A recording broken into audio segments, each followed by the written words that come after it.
Kenya's President Uhuru Kenyatta is urging calm as protests erupted in violence following the killing of a senior election official this week, just days ahead of the presidential vote scheduled for August 8th. Now, protesters marched to the Election Commission office demanding justice for Christopher Msando. Activists say his killing was no coincidence before such an important election. An official says Msando was abducted, then tortured before he was killed. His body was found Monday after he had been reported missing for several days. Kenya's Election Commission chairman says he's seeking extra security following Msando's death. He's also been very busy trying to assure those angered by the killing that this election will be lawful and credible. And joining us now to discuss the upcoming election and the potential threat of more violence, we're joined on Skype from Nairobi, Kenya, by VOA's Africa 54 host, Vincent Makori. Welcome, Vincent. Thank you very much, Neil. And right here in Washington by VOA Africa Division host and reporter Esther Githui-Ewart. I thank you both for joining us. Vincent, you're there, so I'm going to give you the first question. Now, given the recent killings of the killing of the election official, do you anticipate any difficulty in ensuring the assurance of a lawful and credible election? Well, from the words of the IEBC officials, that's the electoral body, there shouldn't be any complication. Of course, they do acknowledge that he was playing a pivotal role in ensuring that the system is foolproof from any interference, from any rigging.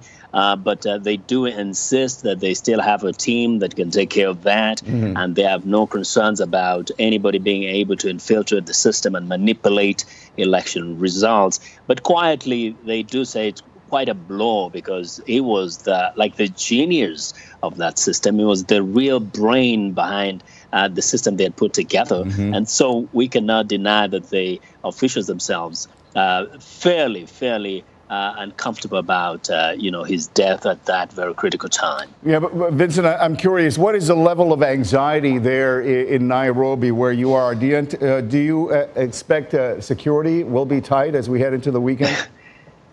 First, we can only say the level of anxiety, it is palpable. I mean, it's really high. It has been heightened. And you can tell by the fact that thousands of people have been literally fleeing the urban areas. The city of Nairobi, you go to the main bus stops to the upcountry, to the countryside.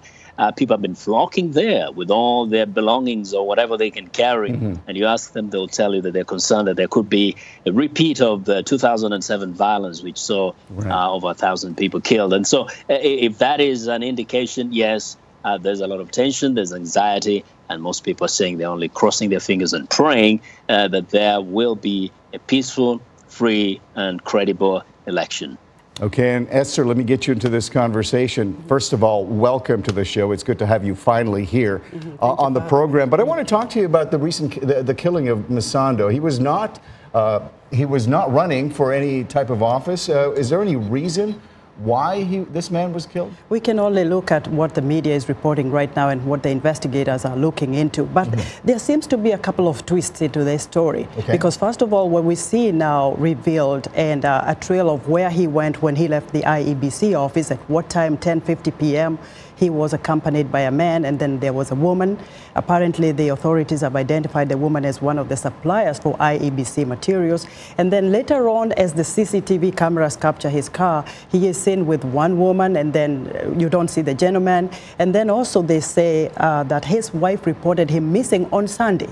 So, he disappeared on Friday. That he means he didn't go back home. So there's a mystery there's a mystery surrounding this. So I don't really think, well, as one of the key officials of IEBC, most people feel that there's a political twist to it. But there's also another angle to it, which the authorities are yet to unravel. They need to detail moments from the time he left his office to the time he was found dead. Yes, sir. Are they getting close at all to naming any suspects? What we've seen reported in the Kenyan media is that the authorities have questioned at least about 4 people. And what they have said has not been divulged to the public yet. So they're still trying to piece together what happened to Christmas Sandow and who really killed him and why this brutal murder.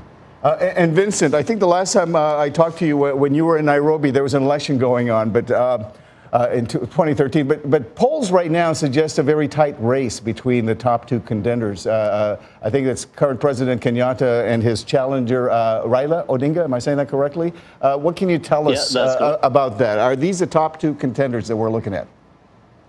Again, same guys, contending for the seat.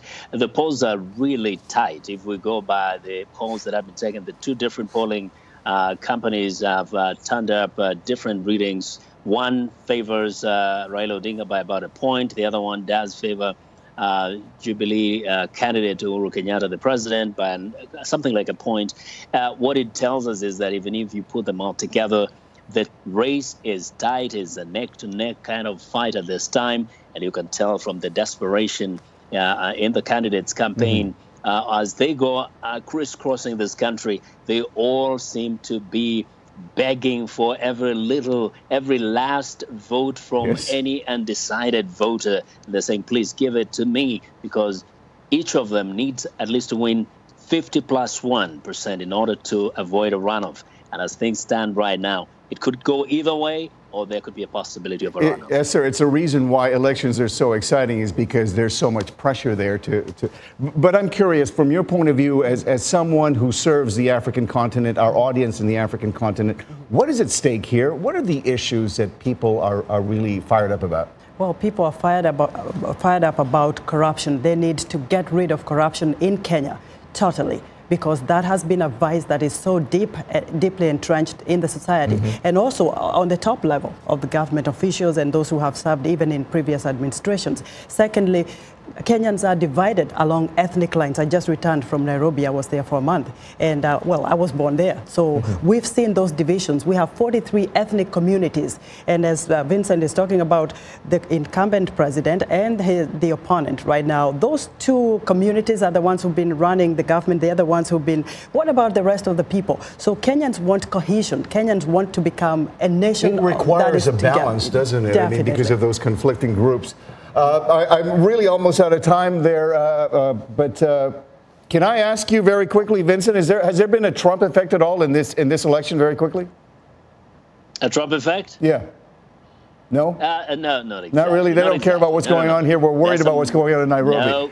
I thank you, Vincent. Thank you. I wish we had more time. And of course, Esther, thank you for being on the program. That's all the time we have for this show. Please join us again next week for another edition of The Correspondents. In the meantime, stay up to date with what's going on in your part of the world. Just go to voanews.com and do check out all of our shows there. We're also on Facebook and YouTube. I'm Millar Sega. Thanks for watching. And for now, so long from Washington.